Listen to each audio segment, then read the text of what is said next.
ദേ മോനെ അനി, നിന്റെ കൂട്ടുകാരി നന്ദു വന്നിട്ടുണ്ട്. അതുകൊണ്ടേ നീ അവളോട് ചെന്നിട്ട് എന്തെങ്കിലുമൊക്കെ മിണ്ടിയും പറഞ്ഞു ഇരിക്കുക. അതുമാത്രമല്ല, അവൾക്ക് എന്തൊക്കെയോ സങ്കടങ്ങളുണ്ട്, അതൊക്കെ പറഞ്ഞ് നീ റെഡിയാക്കി എടുക്കണം. അവളെ പഴയതുപോലെ നല്ല സ്മാർട്ട്നെസ് ആയിട്ടുള്ളൊരു കുട്ടിയാക്കി എടുക്കണം. അതിന് നീ വിചാരിച്ചാലേ പറ്റൂ. കാരണം നിങ്ങൾ രണ്ടുമില്ലേ ബെസ്റ്റ് ഫ്രണ്ട്. നമ്മുടെ ജാനകി പറയുകയാണ് നമ്മുടെ അനിയോട്. അപ്പം നമ്മുടെ അനിക്കാണെങ്കിലോ ഭയങ്കര സന്തോഷമായിരിക്കുകയാണ് നമ്മുടെ എന്താണ് നന്ദു വന്നതിൽ. അപ്പോൾ ഇനി അങ്ങോട്ടുള്ള കാര്യങ്ങളൊക്കെ എങ്ങനെ പോവും എന്നൊക്കെ നമുക്ക് മനസ്സിലാക്കണ്ടേ. അപ്പോൾ നമുക്ക് ആദ്യമായിട്ട് നമ്മുടെ ചാനൽ കാണുന്നവരൊക്കെ ഉണ്ടെങ്കിൽ, ചാനൽ ഇതുവരെ സബ്സ്ക്രൈബ് ചെയ്യാത്ത ആളുകളൊക്കെ ഉണ്ടെങ്കിൽ ഒന്ന് ചെയ്തോളൂ.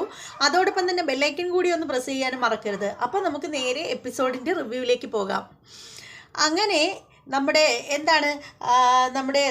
നയനയോട് നമ്മുടെ ആദർശ് പറയാണ്, നയനെ സത്യം പറഞ്ഞാലുണ്ടല്ലോ, നീ ഇപ്പോൾ പഴയതുപോലൊന്നും അല്ല. നിന്നെ കാണാൻ ഭയങ്കര സുന്ദരിയായിട്ടുണ്ട്. ഉവ്വ് ഇതൊക്കെ ആദർശേട്ടൻ വെറുതെ പറയുന്നതാണെന്ന് എനിക്കറിഞ്ഞൂടെ.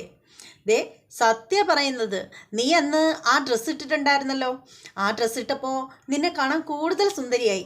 ഓ പിന്നെ എന്നിട്ടാണോ ആദർശേട്ടൻ അന്ന് എന്തൊക്കെയാ പറഞ്ഞത്? കൊള്ളില്ല എന്നല്ലേ എൻ്റെ മുഖത്ത് നോക്കി പറഞ്ഞത്. എന്നിട്ട് ഇപ്പോൾ എന്താ ഇങ്ങനെ? എൻ്റെ നയനെ, അതൊക്കെ ശരിയാണ്. അന്നേരം ഞാൻ നിന്നെ വെറുതെ ഒന്ന് ചൊടിപ്പിക്കാൻ വേണ്ടിയിട്ടല്ലേ അങ്ങനെ പറഞ്ഞത്. നീ ഏത് ഡ്രസ്സ് ഇട്ടാലും സുന്ദരി തന്നെയാ.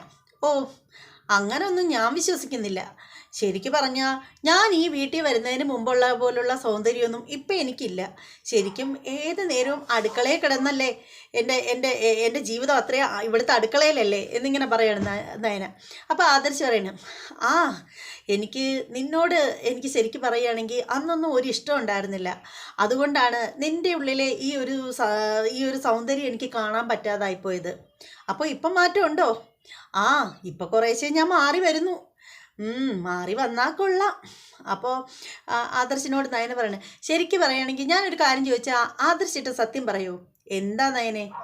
ആദർശേട്ടാ, ഞാൻ എൻ്റെ വീട്ടിൽ പോയിട്ട് തിരികെ വന്നപ്പോഴല്ലേ ആദർശേട്ടന് ശരിക്കും പറഞ്ഞാൽ എന്നോടുള്ള ഇഷ്ടം കൂടിയത്. അതേക്കുറിച്ചൊന്നും നീ പറയണ്ട. നീ ആള് ഭയങ്കര ദുഷ്ടത്തിയാണ്. അതെന്താ അങ്ങനെ?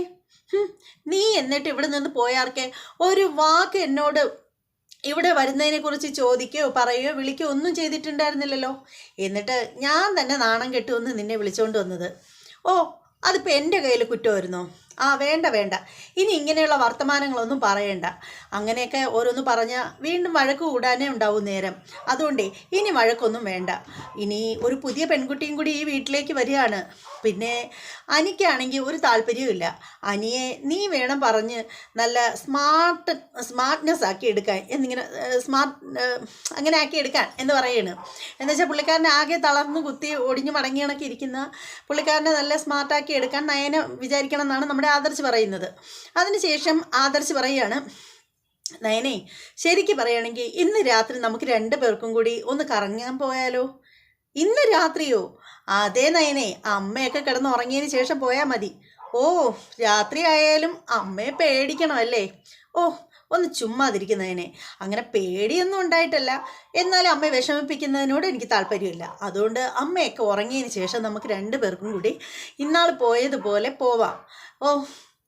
ആദർശേട്ടൻ്റെ ഇഷ്ടം പോലെ, പിന്നെ ഞാനെന്ത് പറയാനാണ് എന്നിങ്ങനെ പറയണ. അല്ല, ഇതും ഇനി മുത്തശ്ശനെ സന്തോഷിപ്പിക്കാൻ വേണ്ടിയിട്ടാണോ?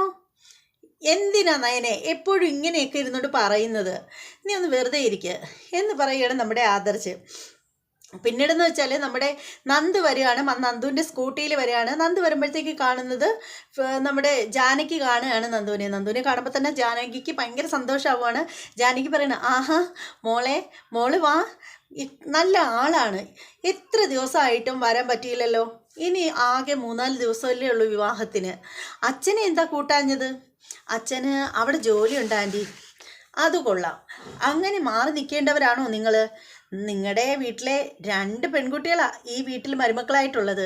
അതുകൊണ്ട് ഈ അനന്തപുരിയിൽ ഒരു കാര്യം നടക്കുമ്പോൾ നമുക്കുള്ള മറ്റുള്ള എല്ലാ ബന്ധുക്കളെക്കാളും ഏറ്റവും പ്രാധാന്യം അർഹിക്കുന്നത് നിങ്ങൾക്കാണ്. അതുകൊണ്ടേ നിങ്ങൾ എല്ലാത്തിനും മുൻകൈയെടുത്ത് മുന്നിൽ തന്നെ ഉണ്ടാവണം. പിന്നെ നന്ദു വന്നു എന്നറിയുമ്പോൾ അനിക്ക് ഒരുപാട് സന്തോഷമാവും. അനി എപ്പോഴും പറയാറുണ്ട് നന്ദുവിനെ കുറിച്ച്, നന്ദു ആണ് അനിയുടെ ഏറ്റവും ബെസ്റ്റ് ഫ്രണ്ടെന്ന്. അപ്പം നന്ദു ഇങ്ങനെ ഒന്നും മിണ്ടാണ്ട് നിൽക്കുകയാണ്. നന്ദുവിന് നല്ല സങ്കടമായിട്ട് ഇങ്ങനെ ഇരിക്കുകയാണ്. അപ്പോഴത്തേക്കും നമ്മുടെ നയനെ അങ്ങോട്ടേക്ക് വരികയാണ്. അപ്പോഴത്തേക്കും നയന പറയണം, ആഹാ മോളെത്തിയോ? ആ അതെ ചേച്ചി ഞാൻ വന്നു. ആ നയനമോളെ, ദേ വന്നിരിക്കുന്നത് കണ്ടില്ലേ നന്ദു. ഇത്രയും നാളായിട്ടും നന്ദുവിന് ഇങ്ങോട്ടൊന്നും വരാൻ തോന്നിയില്ല. അതിന് അനിയുടെ കല്യാണം തന്നെ വേണ്ടി വന്നു. അല്ലെങ്കിൽ എത്ര നാളായിട്ട് പറയുന്നു കുറച്ച് ദിവസം ഇവിടെ വന്ന് നിൽക്കണമെന്ന്, എന്നിട്ട് ഇതുവരെയും വന്നിട്ടില്ലല്ലോ. പിന്നെ മോള് ഇപ്പോൾ പണ്ടത്തെ കണക്കൊന്നും അല്ല. മോൾക്ക് ആ ഒരു ചുറുചുറുക്കൊക്കെ അങ്ങ് മാറിയെന്ന് ഇവിടെ നയനയും നവ്യയും കനകയും ഒക്കെ കനക ചേച്ചിയും എല്ലാവരും പറയുന്നുണ്ടായിരുന്നു. പക്ഷേ അപ്പോഴും ഞാൻ അത്രയ്ക്കൊന്നും കാര്യമാക്കിയില്ല. ശരിക്കും പറയുകയാണെങ്കിൽ ഇതാ പഴയ നന്ദുകുട്ടനായി അല്ല. മോള് കുറച്ചുകൂടിയൊക്കെ സ്മാർട്ട്നെസ് ആവണം. കുഴപ്പമില്ല, ഇവിടെ ഇനിയിപ്പോൾ അനിയുണ്ടല്ലോ, അനിയുടെ കൂടെ കൂടുമ്പോൾ മോള് നല്ല മിടുക്കി ആയിക്കോളും എന്ന് എനിക്കറിയാം എന്നിങ്ങനെ ജാനകി പറയുകയാണ്. അപ്പോഴത്തേക്കും നമ്മുടെ നയന പറയാണ്, നന്ദു നീ വാ, നമുക്ക് കുറച്ച് കാര്യങ്ങളൊക്കെ സംസാരിക്കാം എന്ന് പറഞ്ഞിട്ട് നയന നൈസിന് നന്ദുവിനെ വിളിച്ചുകൊണ്ട് അങ്ങ് പോവുകയാണ്. അപ്പോഴത്തേക്കും നന്ദുവിനെ വിളിച്ചുകൊണ്ട് പോകുമ്പോഴത്തേക്കും നോക്കുമ്പോഴത്തേക്ക് നമ്മുടെ നവ്യ മുടി ചീകുകയാണ്. അപ്പോൾ അങ്ങോട്ടേക്ക് കയറി ചെല്ലുകയാണ്. അപ്പോൾ ഉടനെ തന്നെ നവ്യ ഇങ്ങനെ നോക്കുമ്പോൾ നന്ദുവിനെ കാണുമ്പോൾ ഭയങ്കര സന്തോഷമാവുകയാണ് നമ്മുടെ നവ്യയ്ക്ക്. നവ്യ ഓടി വരികയാണ്. ആഹാ മോളെ നന്ദുട്ട എന്ന് പറഞ്ഞിട്ട് വന്നിട്ട് കെട്ടിപ്പിടിച്ച് ഉമ്മയൊക്കെ കൊടുക്കുകയാണ്. പരസ്പരം അവർ ചേട്ടത്തിയും അനിയത്തിയും കൂടെ മൊത്തമൊക്കെ കൊടുക്കുകയാണ്. അപ്പോൾ ആ സമയത്തിന് നവ്യ പറയാണ്, എൻ്റെ മോളെ നീ ഒരുപാട് മോശമായി പോയല്ലോ, എന്ത് പറ്റി നിനക്ക്? നിൻ്റെ ആ പഴയ ചുറുചുറുക്കൊന്നുമില്ല ഇപ്പോൾ. ശരിക്കും നയനയും അമ്മയും പറഞ്ഞപ്പോൾ ഞാൻ ഇത്രയൊന്നും കരുതിയില്ല. ശരിക്കും പറഞ്ഞപ്പോൾ നിന്നെ ഇന്നിപ്പോൾ നേരിട്ട് കണ്ടപ്പോഴാണ് മനസ്സിലായത്. എന്താ നന്ദു നിനക്ക് പറ്റിയത്? എനിക്കെന്ത് പറ്റാനാ ചേച്ചി? എനിക്കൊരു കുഴപ്പമില്ല. അതൊക്കെ നീ വെറുതെ പറയുന്നതാ. നിന്നെ കണ്ടാലേ അറിയാം നിനക്ക് എന്തൊക്കെയോ സങ്കടങ്ങളുണ്ട്. സത്യം പറ, നീ വല്ല പ്രണയക്കുരുക്കിലും ചെന്ന് ചാടിയോ? അപ്പോൾ നന്ദു പറയണേ, ഇല്ല ചേച്ചി, അങ്ങനൊന്നും ഇല്ല. പിന്നെന്താ നിനക്ക്? എന്നോട് നീ കള്ളമൊന്നും പറയാൻ നിൽക്കണ്ട. നിന്റെ പ്രായമൊക്കെ കഴിഞ്ഞിട്ട് തന്നെയാ ഞാനും ഇവിടം വരെ എത്തിയത്. സത്യം പറ നന്ദു, നിന്റെ മനസ്സിൽ ആരെങ്കിലും ഉണ്ടോ? അതിൻ്റെ സങ്കടമാണോ നിനക്ക് ഈ കാണുന്നത്? അപ്പോൾ ഉടനെ നയന പറയുകയാണ്, എൻ്റെ ചേച്ചി എന്തിനാ വെറുതെ ഇവളെ ഇങ്ങനെയൊക്കെ തെറ്റിദ്ധരിക്കുന്നത്? ചേച്ചിയുടെ സ്വഭാവമല്ല ഇവൾക്കുള്ളത്. ഇവൾക്ക് നല്ല സ്വഭാവമാണ്, നല്ലൊരു വ്യക്തിത്വമുണ്ട്. ഇവൾ അങ്ങനെയൊന്നും ചിന്തിച്ചിട്ട് കൂടിയില്ല. എന്തിനാ ചേച്ചി വെറുതെ ആവശ്യമില്ലാത്ത കാര്യങ്ങൾ അവളോട് കുത്തി ചോദിക്കുന്നത്? അപ്പോൾ ഉടനെ നന്ദു പറയണ്, അതെ ചേച്ചി, എനിക്ക് അങ്ങനെയൊന്നും ആരോടും ഒരു ഇഷ്ടവും ഇല്ല. എന്തായാലും ഇവള് ചിലപ്പോൾ നീ പറയുന്നതൊക്കെ വിശ്വസിക്കുമായിരിക്കും. പക്ഷേ ഞാനതൊന്നും വിശ്വസിക്കാൻ പോകുന്നില്ല. പണ്ടത്തെ നവ്യാണെങ്കിലുണ്ടല്ലോ ഇങ്ങനെയൊന്നും ആയിരിക്കില്ല പെരുമാറുന്നത്. പിന്നെ ശരിക്കും പറഞ്ഞാൽ എനിക്കറിയാം, ഈ നിൽക്കുന്ന നയനയും അമ്മയും ഒക്കെ എന്നിൽ നിന്നും എന്തൊക്കെയോ മറച്ചു പിടിക്കുന്നു എന്നുള്ളത്. പക്ഷേ ഇപ്പോൾ അതിൻ്റെ ആവശ്യമൊന്നുമില്ല. ഞാൻ ആ പഴയ നവ്യയല്ല. എൻ്റെ മനസ്സിൽ ഒരുപാട് നന്മകളും കാര്യങ്ങളും ഒക്കെ ഇപ്പോൾ ഉണ്ട്. നേരത്തെ ഞാൻ ചെയ്ത തെറ്റുകളൊക്കെ എനിക്കിപ്പോൾ നന്നായിട്ട് മനസ്സിലാക്കാനും പറ്റുന്നുണ്ട്. എൻ്റെ നന്ദു, എനിക്ക് നിന്നോടൊരു കാര്യം പറയാനുള്ളതെന്ന് വെച്ചാൽ, നിനക്കിനി ആരോടെങ്കിലും ഇഷ്ടമുണ്ടെങ്കിൽ നീ അത് മറച്ചു പിടിച്ച് നടന്നിട്ടൊന്നും കാര്യമില്ല. നീ അത് തുറന്നു പറയേ. പിന്നെ ഈ വീട്ടിൽ ഒരുപാട് നല്ല മനസ്സിന് ഉടമകളായിട്ടുള്ള ആളുകളുണ്ട്. അതായത് കുറച്ചെങ്കിലും മോശമായിട്ടുള്ളത് എൻ്റെ അമ്മായിയമ്മയും ഭർത്താവുമാണ്. പിന്നെ എൻ്റെ ഭർത്താവിൻ്റെ കാര്യം പറയുകയാണെങ്കിൽ അത് വെറും ഒരു വേസ്റ്റാണെന്ന് എനിക്കറിയാം. എന്നാൽ അതുപോലെയല്ല ആദർശേട്ടൻ. നിനക്കങ്ങനെ ആരോടെങ്കിലും ഒരു പ്രണയമങ്ങനെ ഉണ്ടെന്ന് അറിയുകയാണെങ്കിൽ ആദർശേട്ടൻ അത് പറഞ്ഞ് സെറ്റാക്കി തരും. ആദർശേട്ടൻ പറഞ്ഞു കഴിഞ്ഞാൽ ഇവിടെയുള്ള എല്ലാവരും അനുസരിക്കും. അതുകൊണ്ട് ആദർശേട്ടനെ കൊണ്ട് നമുക്ക് കൈകാര്യം ചെയ്യാം. നിനക്ക് ആരെയാണ് ഇഷ്ടം? അതായത് അനിയാണെന്നുള്ള കാര്യമൊന്നും നവ്യയ്ക്ക് അറിയില്ല. അല്ലാതെ പുറത്ത് ആരുടെടുത്തെങ്കിലും ഇഷ്ടമുണ്ടോ എന്നുള്ള രീതിയിലാണ് ചോദിക്കുന്നത് നമ്മുടെ നവ്യ. അപ്പോൾ നമ്മുടെ നന്ദു പറയാണ്, ചേച്ചി എനിക്ക് അങ്ങനെ ആരുടെടുത്തെങ്കിലും ഉണ്ടെങ്കിൽ മാത്രമല്ല എനിക്കത് പറയാൻ പറ്റുള്ളൂ എന്ന് പറഞ്ഞിട്ട് നന്ദു അവരുടെ മുന്നിൽ നിന്ന് അങ്ങ് പോവുകയാണ്. അപ്പോൾ പോയി കഴിയുമ്പോഴത്തേക്ക് നമ്മുടെ നയന പറയണേ, എന്തിനാ ചേച്ചി അവളോട് അങ്ങനെയൊക്കെ സംസാരിക്കാൻ പോയത്?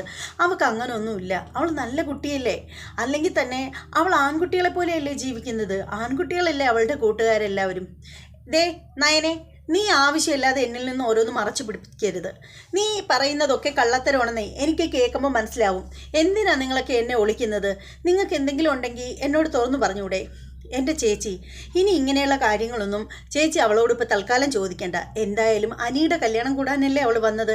കല്യാണം കഴിയട്ടെ, അതിനുശേഷം നമുക്ക് അങ്ങനെ വല്ലതും ഉള്ളതായിട്ട് തോന്നുന്നെങ്കിൽ ചോദിച്ച് മനസ്സിലാക്കാം എന്ന് പറയുകയാണ് നമ്മുടെ നയന.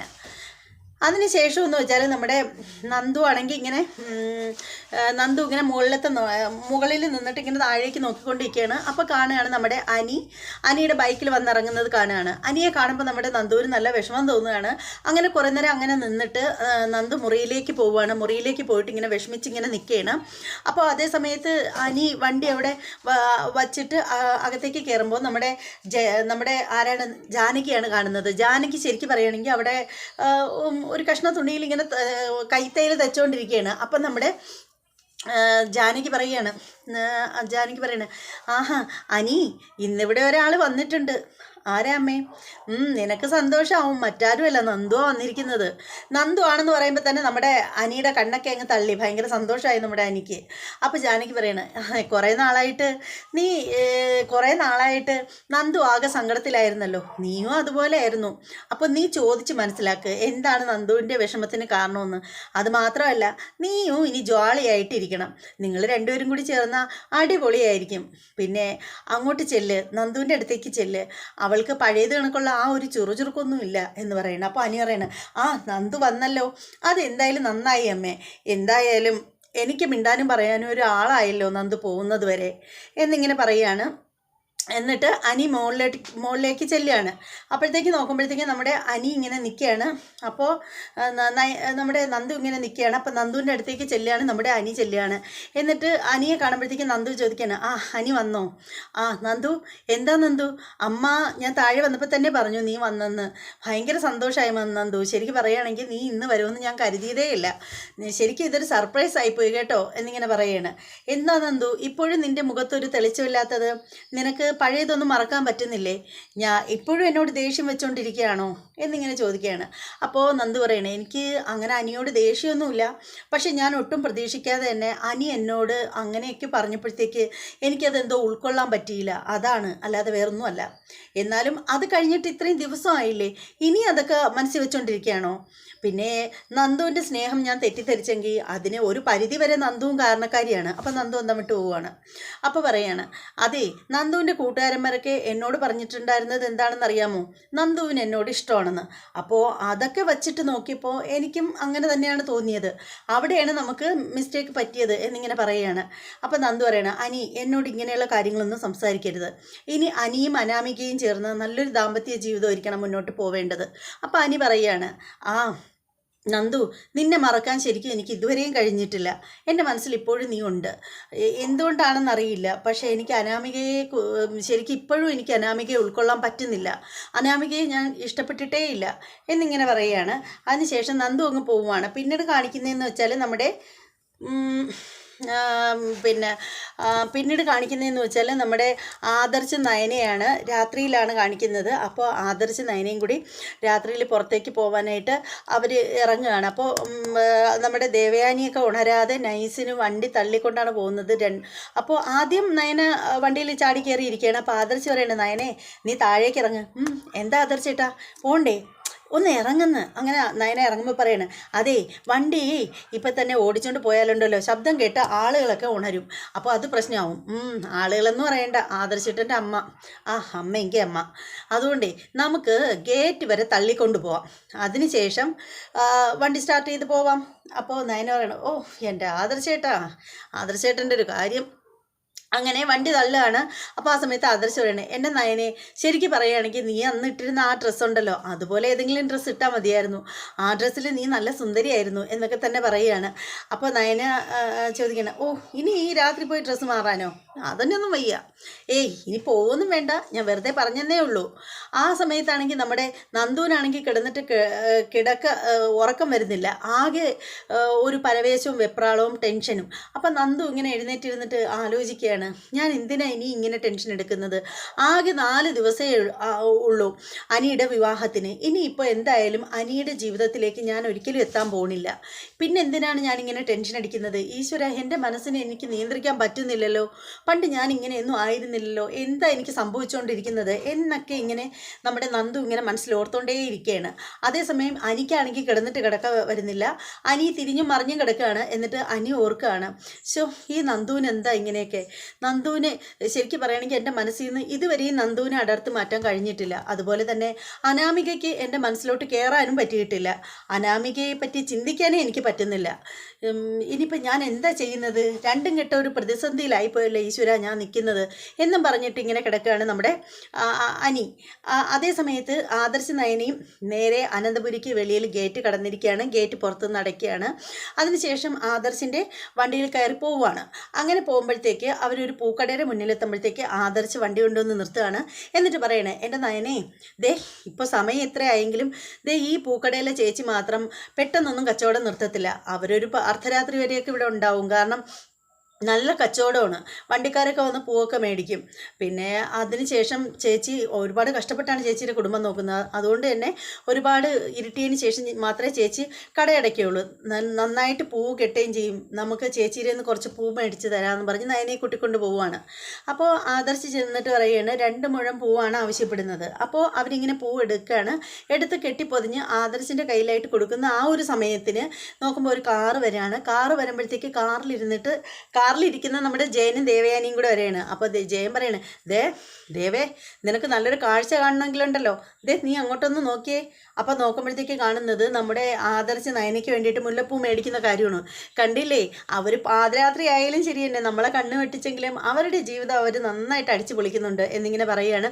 അപ്പോൾ ഇത് കാണുമ്പോൾ തന്നെ ദേവയാനിയിൽ എന്താ പറയുന്നത്, സകല നരമ്പുകളും തിളക്കിയാണ്, ചോര തിളക്കിയാണ് ദേവയാനിക്ക്. ഇത് കണ്ടിട്ട് ഒട്ടും സഹിക്കാൻ വയ്യ. ദേവയാനി ഉണ്ടല്ലോ പാഞ്ഞ് ചെല്ലുകയാണ്. ആദർശിൻ്റെ നയനയുടെ ഇടയ്ക്ക് ഇടിച്ചങ്ങ് കയറുകയാണ്. ചെന്നിട്ട് പൂക്കാരിയുടെ കൂടെ പറയുകയാണ്. ശരിക്കും പറയുകയാണെങ്കിൽ നയനെ ആദർശും ദേവയാനിയെ കണ്ടില്ല.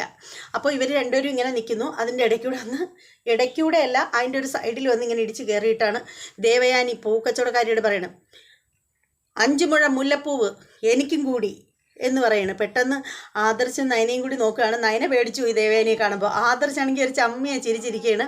ദേവയാനി സൂക്ഷിച്ചിങ്ങനെ നോക്കുകയാണ് ആദർശിനെ ദഹിപ്പിക്കുന്ന രീതിയിൽ. അങ്ങനെ എപ്പിസോഡ് തീരുകയാണ്. എന്തായാലും നല്ലൊരു അടിപൊളി എപ്പിസോഡാണ്. നാളെ അറിയാം ഇനി എന്താണ് സംഭവിക്കുന്നത്. പൂരമാണോ ഇനി? അന്ന് നയനയുടെ മുടിയിൽ ആദർശ് വെച്ചു കൊടുത്ത മുല്ലപ്പൂമാലയാണ് നമ്മുടെ ദേവയാനി തലേന്ന് വലിച്ച് പറിച്ചെടുത്ത് ദൂരെ എറിഞ്ഞത്.